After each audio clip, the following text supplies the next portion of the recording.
Di antara dampak-dampak maksiat dijelaskan oleh para ulama, jika seorang terjerumus dalam maksiat, maka maksiat tersebut tunadi ukhtaha, dia akan memanggil saudari-saudarinya maksiat-maksiat yang lain agar ikut mengenai lelaki tersebut atau pelaku maksiat tersebut.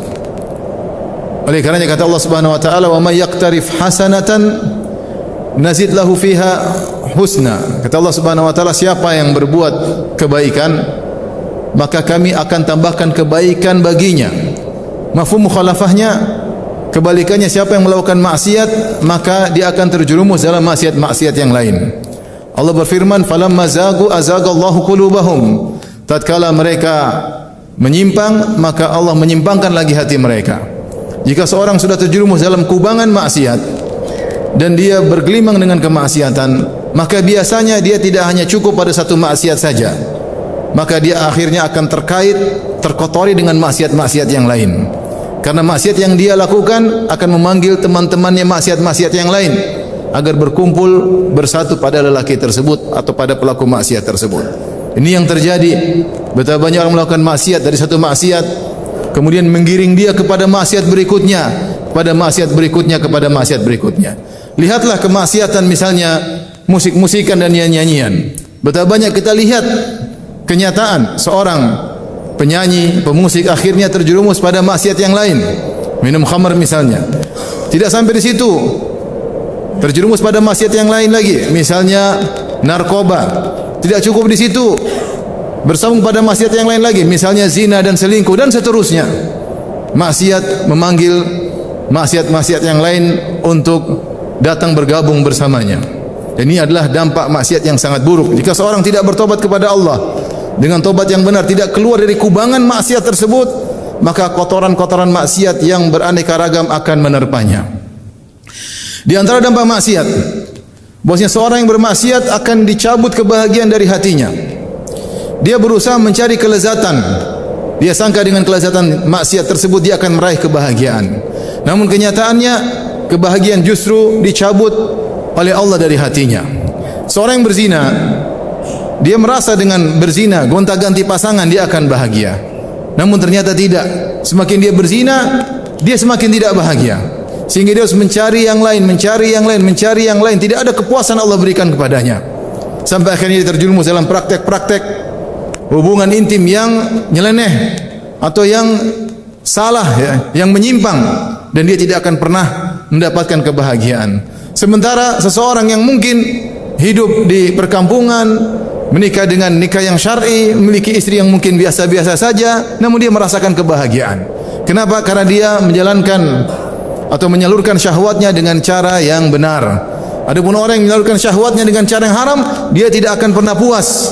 Kenapa? Kebahagiaan tersebut dicabut darinya. Demikian juga orang yang misalnya menonton hal-hal yang haram, dia akan merasa mendapatkan kebahagiaan dengan menonton hal yang haram. Kenyataannya tidak. Dia akan terjebak dan dia akan mencari dan mencari dan mencari, melihat yang lebih parah, yang lebih buruk, dan dia tidak akan pernah bahagia karena pelaku maksiat kebahagiaan dicabut dari hatinya. Di antara dampak buruk kemaksiatan, orang yang melakukan kemaksiatan maka akan dibikin gelisah oleh syaitan, sehingga ketika dia tidak bermaksiat dia gelisah. Dan inilah yang syaitan pernah bersumpah di hadapan Allah Subhanahu wa taala. Syaitan berkata, "La uzayyinanna lahum fil ardi wa la ughwiyannahum ajma'in." Ya Rabb, sungguhnya benar-benar aku akan menghiasi maksiat kepada mereka di atas muka bumi. Sebagian ahli tafsir mengatakan, maka pelaku maksiat dibuat gelisah jika tidak bermaksiat, maka dia terus mencari maksiat, terus mencari maksiat. Kerjaannya berpindah dari maksiat tersebut ke maksiat berikutnya dan berikutnya. Kalau tidak bermaksiat, dia terus gelisah dan gelisah dan gelisah. Jadi kecanduan dan terjebak dalam perangkap syahwatnya dan nafsunya, perangkap iblis. Oleh karenanya seorang ketika bermaksiat hendaknya dia bertobat kepada Allah Subhanahu wa taala. Jika tidak, maka dia akan terjebak dengan dampak-dampak maksiat yang sangat buruk tersebut. Di antara dampak maksiat adalah dicabutnya rasa malu dari pelaku maksiat tersebut. Lihatlah, ketika seorang melakukan maksiat, demi sedikit terkikis rasa malunya, terkikis. Mulailah hilang rasa malunya, sampai akhirnya dia tidak punya malu untuk bermaksiat di hadapan umum. Dia tidak perlu malu lagi. Kenapa? Rasa malunya telah hilang karena lumuran dosa maksiat yang telah meliputi hatinya. Rasa malunya pun hilang. Dan di antara dampak maksiat, hilangnya rasa kecemburuan. Ketika dia suka bermaksiat atau melihat yang haram atau melakukan hal yang haram, akhirnya ketika putrinya atau istrinya atau adik perempuannya melakukan kemungkaran, dia tidak ada gairah, tidak ada kecemburuan. Dia biarkan begitu saja. Kenapa? Karena dia sudah hal yang biasa yang dia lihat. Ketika dia menonton yang haram, melihat wanita terbuka auratnya dalam tontonannya, ketika istrinya buka aurat di hadapan umum, dia tidak rasa malu. Ketika putrinya tidak memakai jilbab terbuka auratnya, dia tidak rasa malu.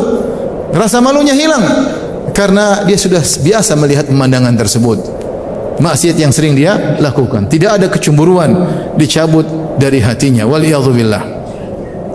Di antara dampak maksiat, kenikmatan dicabut oleh Allah Subhanahu wa taala darinya. Allah Subhanahu wa taala berfirman, "Wa daraballahu mathalan qaryatan aminatan mutmainnatan kanat aminatan mutmainnatan ya'tiha rizquha ragadan min kulli makan fakafara bi an'amillah fa'adzaqahu Allahu libasal ju'i wal khaufi bima kanu yasna'un." Allah memberi perumpamaan tentang suatu negeri yang negeri tersebut tadinya aman, tentram, datang rezeki dari segala sisi dengan rezeki yang berlimpah ruah. Fakafara bi an'amillah, kemudian mereka ingkar, mereka bermaksiat, maka Allah rasakan bagi negeri tersebut kelaparan, pakaian kelaparan dan pakaian ketakutan akibat ulah perbuatan yang mereka lakukan. Dalam satu hadis kata Rasulullah sallam, "Innar rajula la yuhramu rizqa min adz-dzambi yusibuhu." Sungguh seorang dihalangi dari sebuah rizki oleh Allah Subhanahu wa taala. Allah menghalangkan rizki darinya karena dosa yang dia lakukan.